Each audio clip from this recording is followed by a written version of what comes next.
Casper and Dennis here for Submission Radio, proudly brought to you by Musashi, with Australia's own Jake Matthews, the man that takes on Tony Martin this weekend at UFC Adelaide. Got to tell you, man, stare down, pretty heated, went 0 to 100 real quick. What exactly happened there? You and Tony Martin sharing a few words. What was he saying to you?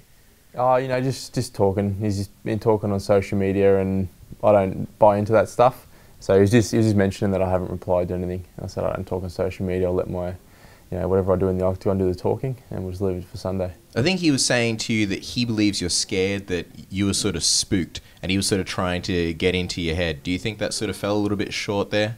Yeah, look, I don't take anything personally anyone says. I've had people say it before, and straight after the fight, they're your best mate. So it's all for the hype. If he does it to pump himself up, then good on him. But I just do it all in my head, and we'll show it on the fight.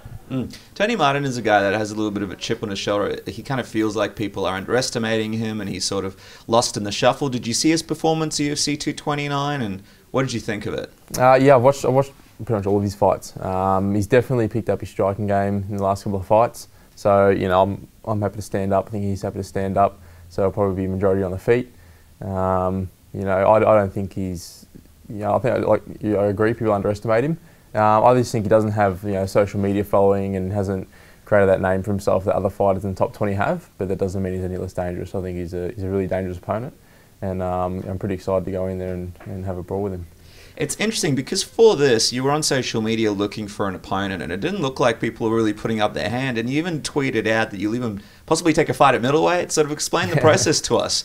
You and I guess the matchmakers were looking to get a fight going, but how many fighters were approached, and why did it take so long to actually get someone locked in? It must have been upward of 7 or 8 fighters. Wow. Got knocked back. Yeah, it was only about 5 weeks before the fight that I actually got an opponent. So it was a bit of frustration there, and it's happened before as well. I've had fighters pull out and fighters not want to take the fights. For some guys, obviously, it's understandable. I'm in that ranking now where the lower level guys don't want to step up too far, but then the higher ranked guys don't want to risk their position and drop down a few rungs on the ranking. So I think I'm just in that spot where it's hard to get an opponent. But if I get the win in this one, then probably fighting top 15 the next fight. And I know everyone in the top 15.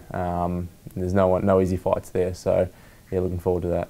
Gotta ask, what happened with this Sage Northcutt fight? Because this is something that you on social media were campaigning for the longest time. You're not a guy who really talks trash, but you were throwing out some barbs towards Sage Northcutt. Talk to us about that one. Yeah, again, frustration, just being ignored.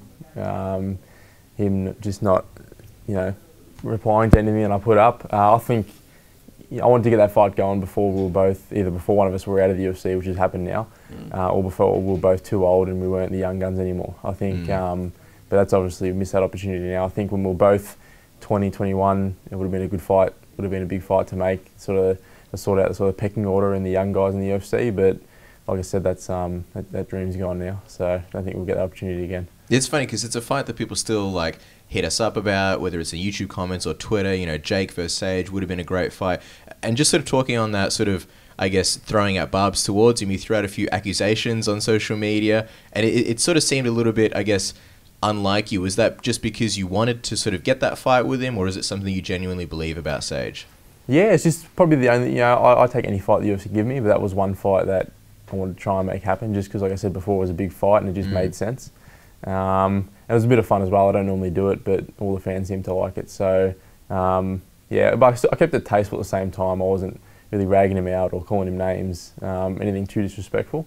So it was just all in fun. And if the fight had to come along, then that would have been a bonus. But at least I got a couple of followers out of it. What do you think of him being gone now, or looking like he's gone? Yeah, I was surprised with that. He's done well in his last couple of fights. He's got a winning record, so I was surprised. But if someone's offering bigger money, I guess that's where he wants to go. I believe in just staying with the biggest promotion in the world and building your name there. But each their own, I guess. There's other big promotions out there too, but yeah, it's not the way I would have handled it. I was reading a really good article that you wrote, I think it was for the Player's Voice, and you were talking about a story of how when you were back in lightweight, you had to be dragged through a lobby, you were passing out, you were unconscious. Tell us a little bit about that, because I mean, every time we'd interview you back in the lightweight days, we'd be like, how's the weight cut going? Yeah, great. Yeah. We didn't see any of this background stuff. Tell us about that moment where you were unconscious, you were being dragged through lobbies, then you had to fight. It's an unbelievable story. Yeah, that was in Sydney against Wagner Rocker. We were on the way to cut weight. I didn't even bother getting dressed, just put a towel around my waist. And we hopped in the lift, and then obviously just going in the lift, just passed out. And the next thing I was in the lobby bathroom, they were splashing water on me, cooling me down. So I passed out and had a bit of a seizure, but yeah, went and fought anyway. So that's the way we do it. But yeah, I don't tell anyone about that stuff normally, especially during fight week, because mentally I want to just believe that I'm doing it easy, even though if it is hard. It's just a mental game that I play with myself. So I go into the fight and I'm not worried about it. Is that the worst that it's ever gotten for you, trying to make that lightweight? Did you pass out anywhere else? Did you have any other sort of funny moments before going into fights? Nah, close. You sort of get dizzy spells and you sort of lose vision or you lose your hearing. I love how casually he says that. Can't see, can't hear. You'd be surprised how many fighters go through that. I know Rob Whittaker, before he went up to middleweight, went through the same sort of thing. But then after the last couple of fights at lightweight, the health afterwards became a bit of an issue, and that's when it was time to go back up to welterweight. Fighting is important and it's my career, but health comes before that. So it was time to just go up to welterweight. If we did well, we did well. If we didn't, we didn't. But I'm not going to kill myself trying to make 155. Well, speaking of Rob, you wrote in that same article that apparently he went down into the lobby or something, and he actually physically shook you and said, "What are you doing, man? You got to move up." Tell us a little bit about that. Yeah, he pretty much walked down. I think it was the day after the last Melbourne event, and he walked down and he's just like, "Dude, you got to go up and weight." He said, "This is like exact spitting image of what happened to me." I went up in weight class. I'm not the biggest middleweight, but I'm full of energy, I'm happy, and then he fights. It's the way he fights the best. So followed in his footsteps, and it's worked out for the last 3 fights.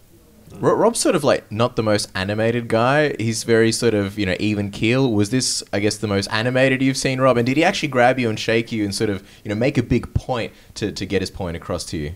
Yeah, him and Dan Kelly, though. I think they both come down at the same time. And that's a tag team you don't want to mess with right there. Yeah, exactly, yeah. So they're both just saying, dude, you can't do that to yourself anymore. And Rob obviously mentioned health issues. He's obviously going through some himself. But yeah, it was a big step. Obviously, I had that year off with my surgeries to get up to proper weight, get used to my new strength, new weight class. But like I said, it's worked out good so far. It's interesting because apart from the fact that you've been in a Korean movie, something that we have to touch on before we finish this interview, you're also expecting your first baby. I believe we saw on social media. You're not far off here. What's that like? Tell us a little bit about dealing with expecting a child while sort of going into a UFC fight. Oh, it just adds to the motivation. I mean, my girlfriend, she's good about it. Supportive. Doesn't say anything, just shh. Yeah, it doesn't give me too much grief. There's sometimes a little bit, but no, it's good. Like I said, it adds to the motivation. Got something, probably the first time in my life, got something to fight for. So it's something else to take into the octagon and help pump me up. How far away are we?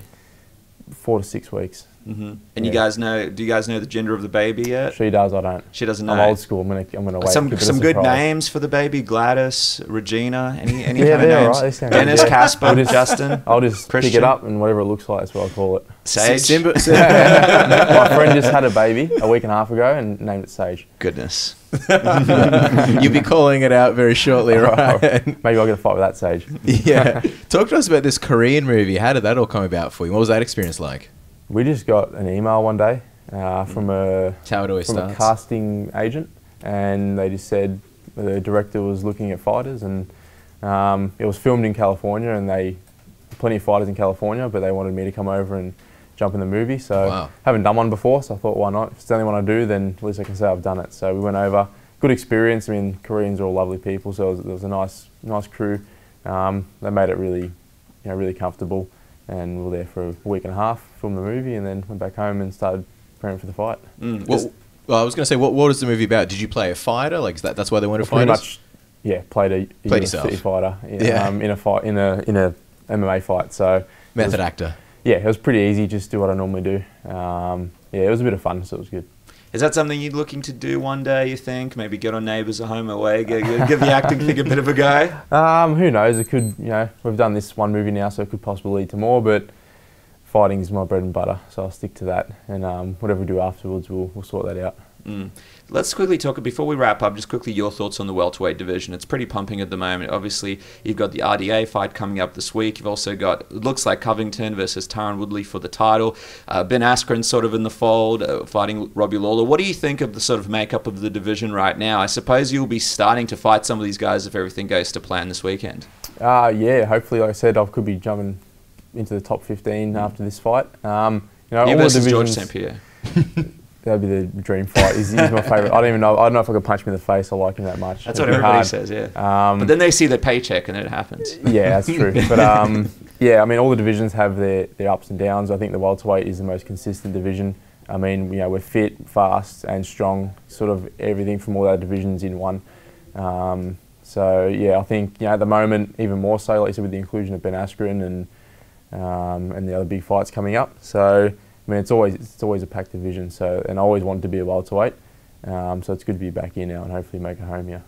Awesome. Well, as we wrap up, a quick prediction from you. How do you see this fight with Tony Martin going? And if it goes to plan, will you be looking to get onto this Melbourne card in February? I think it's going to be a bit of a war. I know he's a bit more of a methodical fighter, but I think I'll bring that brawler out of him. And who knows, we might get another fight of the night. But I think I might catch him and get the KO or TKO. So yeah. So what was the other question? Melbourne. Melbourne? Is that in the books? We've got the baby coming. The Korean movie's coming out. Things are happening. Probably not. It's baby's like 4 weeks before the Melbourne card. So I might go and enjoy one for once. Just hang with all the guys and, you know, if anyone needs help them out and just watch one for once. I've only ever been to UFC when I fought on them, so it'll be good. Well, there you guys go. Catch him in a Korean movie theatre near you and see him this weekend fighting UFC Adelaide. Thanks so much for your time, Jake. Thanks, guys.